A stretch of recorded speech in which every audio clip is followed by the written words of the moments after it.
Profit na ba yung trade mo pero hindi mo alam ang gagawin? Ayaw mo i-close yung trade mo kasi feeling mo mas lalaki pa yung profit mo. Kaso, you're afraid naman na baka biglang mag-reverse yung markets, masayang pa yung profit mo. So, anong gagawin mo? So, today, I'll teach you on how you will be able to secure your profit without entirely closing your setup. So, right now, what you're seeing is that we have a floating profit of $2,267, roughly around that.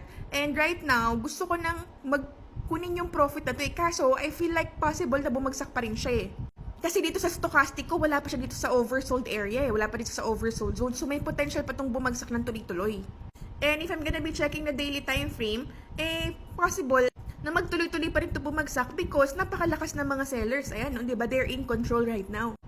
And now, nangihinayang ka na, ikuklose ko na ba to? Feeling ko babagsak pa, feeling ko lalaki pa yung profit ko eh. So right now, what you can do is that you can partially take your profit. Pwede ko palang kunin yung profit ko partially? Yes, pwede. So, ang gagawin mo lang is, punta ka lang dito sa trade tab. Ito, click mo tong trade tab, and then, slide to the left mo to. Slide to the left. And then, meron ka makikita dito, yung pencil, and meron ditong check. Ang i-click mo is itong check. And then, babaguhin mo lang yung lot size dito. So, ngayon, say for example, gusto ko na kunin yung 0.2. Gusto ko na kunin yung 0.2 lots. Or 0.1 lot na lang para hindi sayang. So, okay, kunin ko na yung 0.1 lot para may maiwan sa akin na 0.2 lot. So, ngayon, i-close ko na tong 0.1 lot na yan. All you have to do is to click this. And click mo lang tong close. Yan.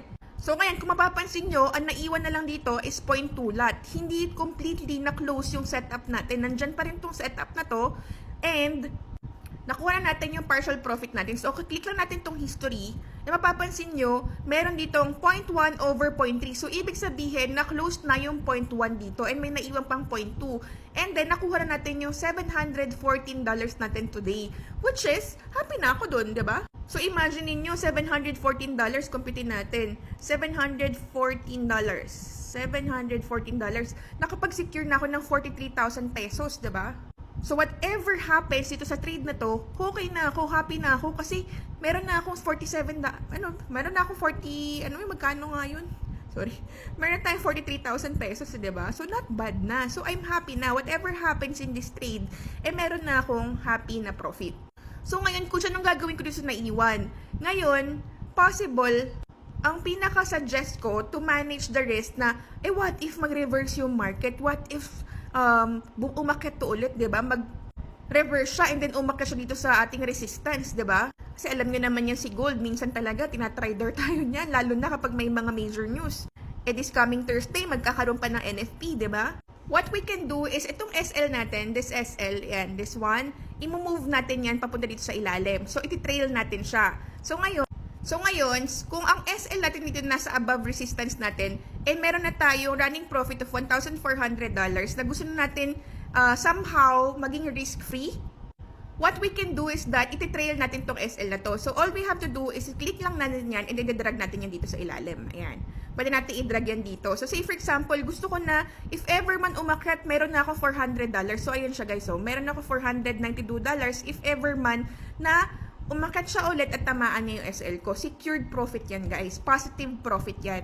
Ang tawag dito is positive SL. Okay? Positive SL. Paano yan coach? Sayang naman. Pag umakyat tas tinamaan yan, diba? Sayang naman yun.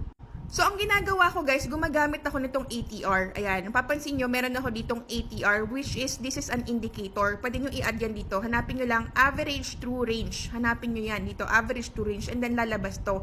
ATR. So, ngayon, para sa yung ATR coach, itong ATR, malalaman nyo kung gaano ka-volatile ang market.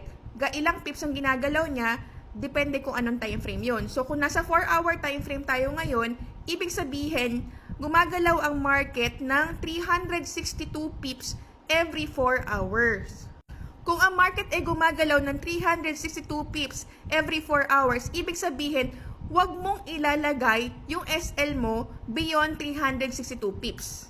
Pwede mo siya ilagay, say for example, kalahati. Okay, sige coach, ilalagay ko siya siguro ng mga around 150 pips. Ayan, 150 pips ko siya ilalagay.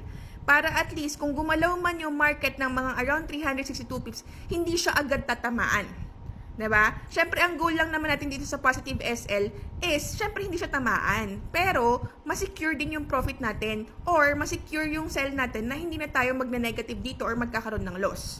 Diba? Pero, syempre, ang gusto natin, hindi pa rin ito maklose. Magtuloy-tuloy pa rin bumagsak to. If ever man umakyat tong market na to, hanggang 362 pips ang kanyang igagalaw kasi yun yung volatility niya sa 4-hour time frame. That is why ginagamit ko tong ATR para malaman ko kung saan ba ako maglalagay ng positive SL ko. So again, isi-search na lang to dito sa inyong indicators, average true range. So ngayon, ang gagawin na natin dyan, minove na natin to, and then dito, minove na natin yung SL natin, and then modify position. Modify position. So ngayon, yung ating SL is na-move na siya dito. So whatever happens, secured na tayo ng ng $300 sa 150 pips na movement ng market. Ayan. So, secured na yun.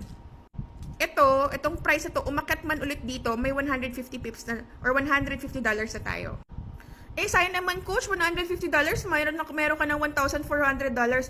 Guys, remember, di ba nag-secure na tayo ng profit na $714? Dapat happy ka na dito. Okay? You have to think na happy ka na dito. Ito na yung masaya ka na dito sa setup na to. Ito na yung kinita mo. Kung man ito, lumaki pa, or matipi pa yung ano mo, or mas mabamagsak pa to, thank you, Lord. Di ba? Ganun siya. So, sa pag-trade kasi, mas importante na protektahan mo yung capital mo more than the profit. Yeah, syempre, gusto naman talaga natin mag-profit. Pero at the end of the day, parang pagtatanim lang yan, guys. Nagtanim ka ng pechay. Nung lumaki, hinugot mo yung buong pechay. So ngayon, wala nang tutubulit na pechay doon kasi hinugot mo na hanggang ugat eh. Ang ginagawa natin dito, syempre, kapag meron kang kapital, gagamitin mo siya as your seed hanggang tumubo siya at maging puno siya. And ang gagawin mo is pipitasan-pitasan mo lang. Kung nagtanim ka siya ng apple, hindi mo tatanggalin yung buong puno ng apple. Pipitasin mo lang yung apple from time to time kapag tumubo na at namunga na. That is why, ang pinaka-importante is poprotektahan nyo yung seed capital nyo. So, I hope meron kayo natutunan today. And by the way, kung pumo-profit ka ngayon, congratulations. I pray na marami ka pang maging profit for the rest of the day. So, yun lang guys. Happy trading!